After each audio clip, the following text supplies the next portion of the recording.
This is Chapter 1, Section 3, Properties of Numbers. And in this lesson, our objective is to be able to apply the properties of numbers and to find counterexamples. So let's start off with a few definitions we have here. They're not actually covering the different names of the properties. We'll talk about those in a minute. These are some related definitions, though. We've got the definition of a conjecture. A conjecture is a statement that is believed to be true. A statement that is believed to be true. And a counterexample is an example that disproves a conjecture or shows that it is false. An example that disproves a conjecture or shows that it is false.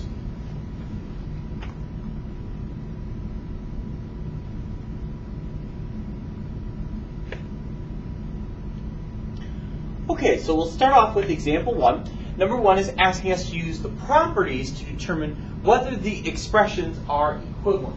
Now, the names of the different properties are things we've actually covered in our math textbook today. And I'll review those with you very quickly. There's the commutative property. The commutative property says you can change the order of an addition or a multiplication problem and still end up with the same result. The associative property says that in an addition or a multiplication problem, you can change the groupings of numbers and still end up with the same result. More simply, that you can move the parentheses around. There's the distributive property. The distributive property is when you have something in front of a set of parentheses, and that set of parentheses is going to have an addition or a subtraction sign in it. And what you're going to do is you're going to multiply what's in front through to all the parts inside to come up with an equivalent expression. There's the identity property. The identity property is what doesn't change a number really. And in this case, there would be two answers there. Adding 0 does not change a number, and multiplying by 1 doesn't change a number. Of course, if we talked about, let's say, the number 3, 3 plus 0 is still 3. 3 times 1 is still 3. And then there's the 0 property. And the 0 is really about multiplication. Multiplying by 0 yields 0. Okay, so that's a quick review of our properties, and you can find those on page 14 in your math textbook. And remember, that math textbook is also online. Log in with your Holt username and password to find it. So we're supposed to use the properties in these two examples to determine whether the expressions are equivalent. And we've got 7 times x times 6 and 13 times x. Now, of course, what's different about this is that the 7 and the 6 really belong together because those are both numbers and we can combine them with regular old multiplication. No trick there. So as you can see, what they did from here, this first part, 7 times x times 6, to here where they rewrote it, is they put the 7 and the 6 together. And that would really be a grouping strategy there that they're going to apply that. So as you can see, they started off, they said commutative property. Why commutative? Because they changed the order of the parts. Instead of 7, x, and 6, they inverted the 6 and the x. And then they grouped that 7 and the 6 together with parentheses. Now that's not really necessary because order of operations would force us to do that first. But it would be the associative property because they've introduced parentheses. And that is, again, what the associative property is really about, is about parentheses. 7 times 6 then, of course, gives 42. And x will just append to the end of it. Well, since 42x is not the same thing as 13x, these two expressions would not be equivalent. Now in question B, we've got an example of the distributive property. And I know it's the distributive property because we've got a number in front of a set of parentheses, and that parentheses has addition or subtraction in it. So this expression over here on the right, 5y minus 55, there's really nothing we can do to that. Some might be saying, well, can't I do 5 minus 55 and have negative 50y? No, you can't. That's not the way that would work. That would be 5y minus 55y, but that's not what we have there. Now, as far as this 5 times y minus 11 part goes, we're going to take and distribute the 5 through. And again, what that means is I'm going to take this 5 and carry it through to the y, and I'm going to take this 5 and carry it through to the 11. And I'm going to multiply both of those things to come up with a simplified form, and I'm going to leave that subtraction sign in the middle. If the parentheses there said something like 3 minus 11, we could work with it just as is. But y minus 11, you can't do anything with y minus 11. Y minus 11 as that is right now, you couldn't do anything with. And that's why we have to distribute the 5 through. So as you can see in the second line here, they're talking about using the distributive property, and they're showing us carrying that 5 through. 5 through to the y makes 5 times y, or 5y. 5 through 11 is going to be 5 times 11, and as you can see here in the third line, they're changing that into 55. That other expression says the exact same thing, 5y minus 55. So that means 5 times y minus 11 in parentheses is the same as 5y minus 55.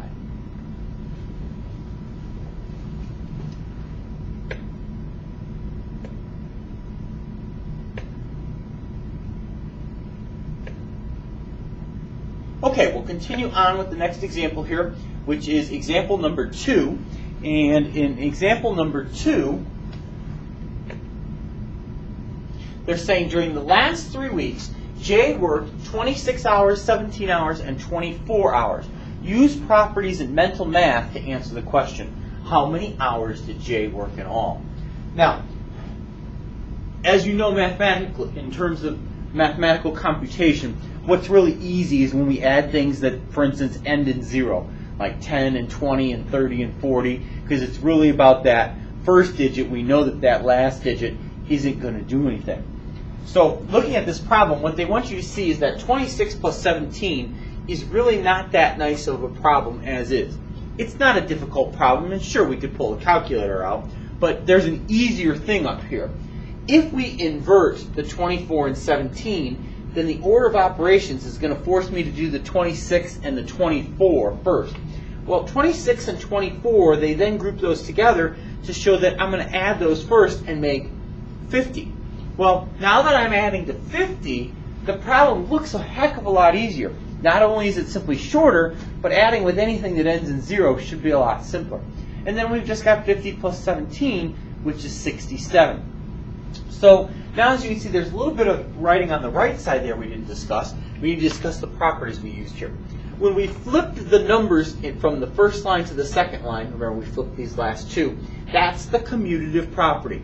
Again, the commutative property says I can invert the order of the numbers and still come up with the same result. All right, and that's one of the ways I help make this problem easier. When I threw these parentheses down, as we discussed earlier, that's the associative property.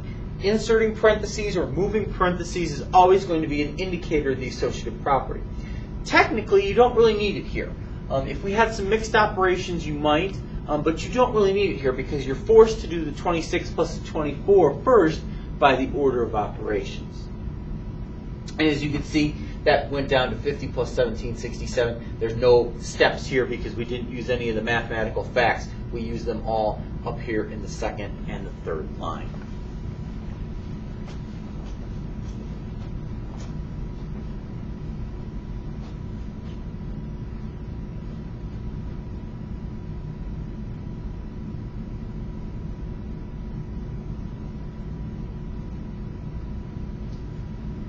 Okay, so now we'll look at the B part of this question, which says that Jay earns $7 an hour. How much money did he earn for the last 3 weeks? Well, we have to use the information we gained from the last example, and that was that he worked 67 hours. So the problem they're asking me to do is 7 times 67. $7 an hour times 67 hours. Now, of course, that's a simple multiplication problem, but really not all that nice of a multiplication problem because 7 times 67 is something that might not come very easily to you. So what they've done is they've rewrote 67 with the concept of the distributive property. As you can see from the first line to the second line, they changed 67 into 70 minus 3. And of course, 70 minus 3 is 67 still, which is why this is an equivalent expression. Now that they've written it like this is a distributive property question. But it's actually a little bit nicer because we've got 7 times 70. Well, of course, that really means I'm going to do 7 times 7 and then add a 0 to it. And then I've got the 7 times the 3, which is a pretty simple one digit for each part multiplication problem. So I've got 7 times 70, which is 490, and 7 times 3, which is 21. And I'm going to subtract those two. Why am I subtracting? Because when I wrote it as 70 minus 3, it had a subtraction sign in the middle of it. And I do 490 minus 21, which is 469. Now, it doesn't necessarily have to be written as 70 minus 3. It can be written as anything that's equivalent to 67. But, of course, you want to pick things that are easy to work with. You wouldn't want to pick something odd like 23 and 44, because that really doesn't make the problem any easier. Something that might work for you, but if you wanted to look at addition here, you could perhaps write 67 as 60 plus 7. That would be perfectly acceptable, because 60 plus 7 does make 67, and then what you would end up doing is you would end up distributing the 7 through to the 60 and the 7 through to the 7. Again, really not any harder, because you're doing 7 times 6 and then adding the 0 to it. And you've got 7 times 7, which is still a one-digit number times a one-digit number, just like we ended up doing. And you would still end up with 469.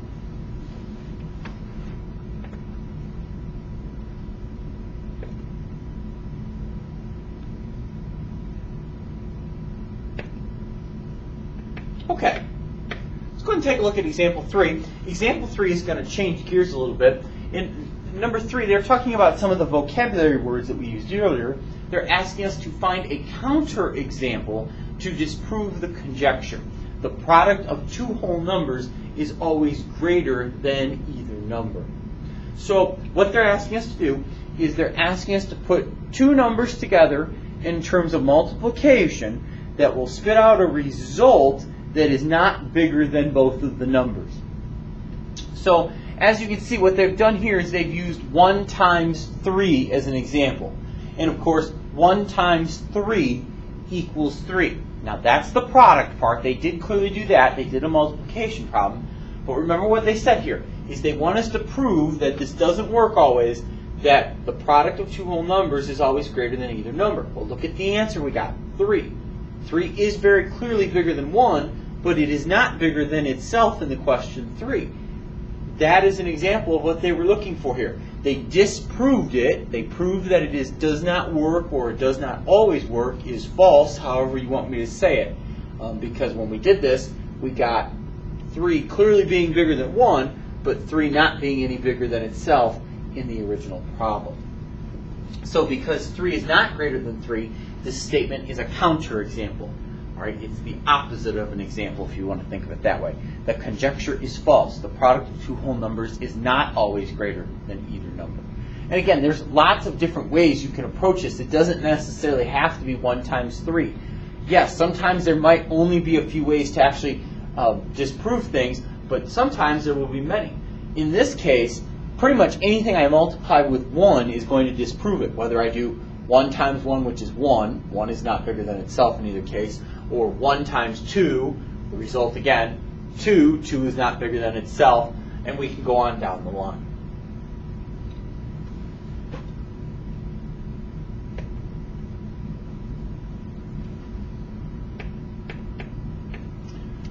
Okay, so we'll look at the closing examples here.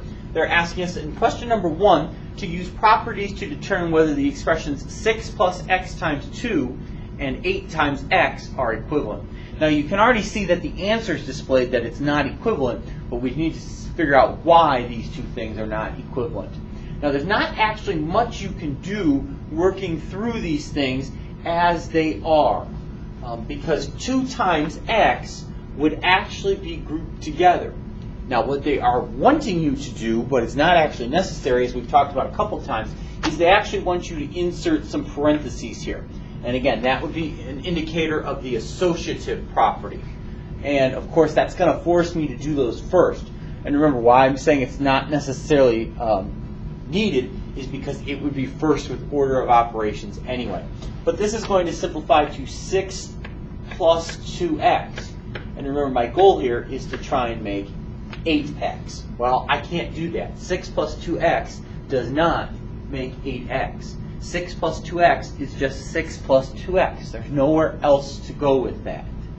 If it said 6x plus 2x, that would what would make the 8x. 6x's plus 2 more x's would indeed make 8x.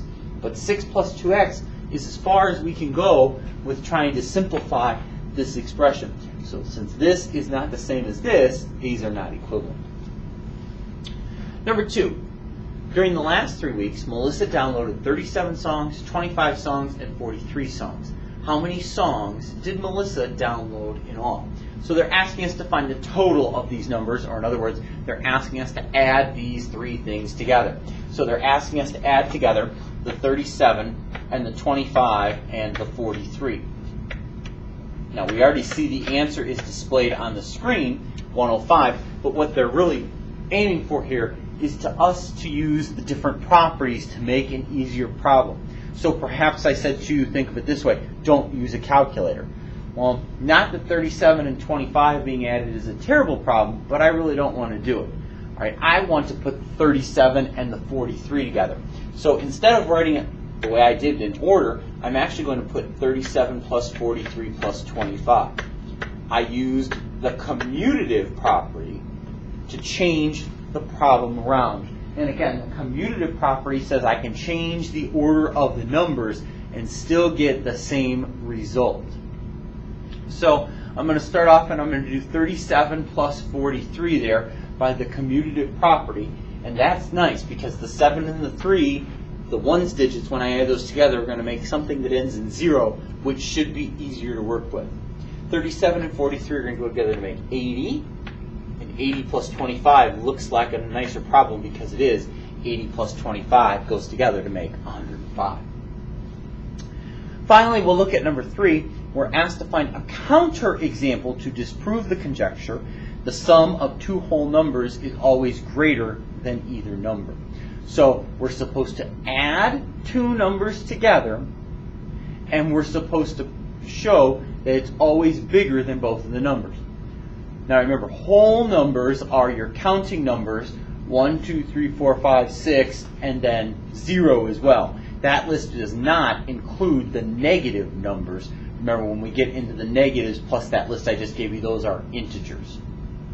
So it would be really easy if we had negatives, but we don't. We have 0 and 1 and 2 and 3 and 4, and on up the number line we go.